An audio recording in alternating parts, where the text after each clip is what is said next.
अध्यक्ष जी, पार्टी ने आपको बड़ी जिम्मेदारी दी है और किस तरीके से पार्टी के लिए वर्क करेंगे?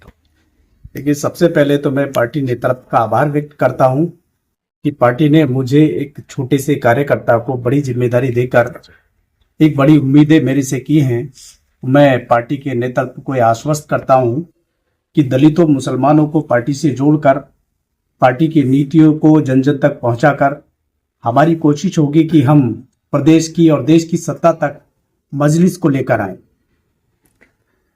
जिस तरीके से अभी माहौल चल रहा है, काफी जगह से ऐसी सूचनाएं मिल रही हैं जो मस्जिदों के नीचे जो है मंदिरों को खोजा जा रहा है। सरकार क्या कर रही है, क्या चल रहा है देश में? ये सरकार तानाशाही रवैये पे काम कर रही है। सरकार पूरी तरह से अधिग्रहण कर रही है, संपत्ति का भी, धार्मिक मूल्यों का भी, संवैधानिक आजादी का भी, धार्मिक आजादी का भी।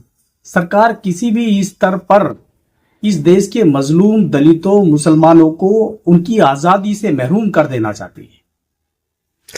जिस तरीके से अभी संभल में भी हिंसा हुई है, काफी नुकसान वहां पर हुआ, आप किस नजर से देखते हैं आप उसे? संभल में अगर हिंसा हो रही है, सरकार कह रही है कि जीरो टॉलरेंस की नीति पे सरकार काम कर रही है और हिंसा हो रही है बराबर। कौन कर रहा है हिंसा? कौन करवा रहा है हिंसा? गोली चलवाने का आदेश दे कौन रहा है? कौन कौन लोग मर रहे हैं इसमें? कल पुलिस प्रशासन ने फोर्स के साथ 20 घरों की 200 घरों की तलाशी ली है। बुलडोजर चलाया गया है। क्या तलाश रहे हैं उसमें? कैसी दहशत फैलाई जा रही है देश में? मुसलमानों के साथ किस तरह की ये साजिश सरकार करना चाहती है?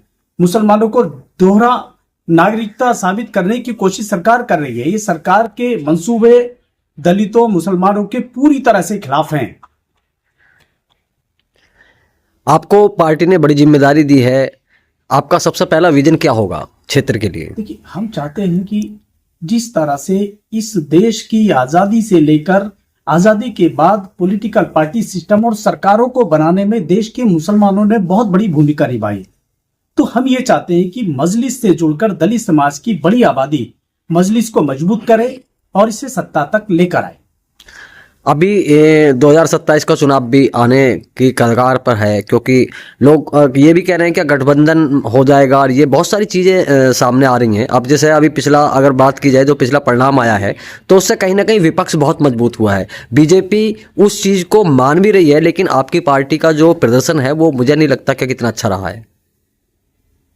देखिए, पार्टी का प्रदर्शन कई बार दलित और मुस्लिम इस सोच के साथ काम करता है कि उसे भाजपा को हराना है, और 2014 से लेकर आज तक किसी भी स्तर पर मुस्लिम कम्युनिटी की बड़ी तादाद भाजपा को हराने में नाकाम सिद्ध हुई है। वो इसलिए सिद्ध हुई है चूंकि वो समाजवादी पार्टी और कांग्रेस पे लगातार भरोसा कर रही है। जिस दिन मुस्लिम कम्युनिटी मुत्तहिद होकर अपनी पार्टी को पहचान कर अपने झंडे और डंडे के नीचे आ गई, मैं समझता हूं कि इस देश की भाजपा की सरकार समूल नाश उखाड़ फेंकेंगे हम लोग।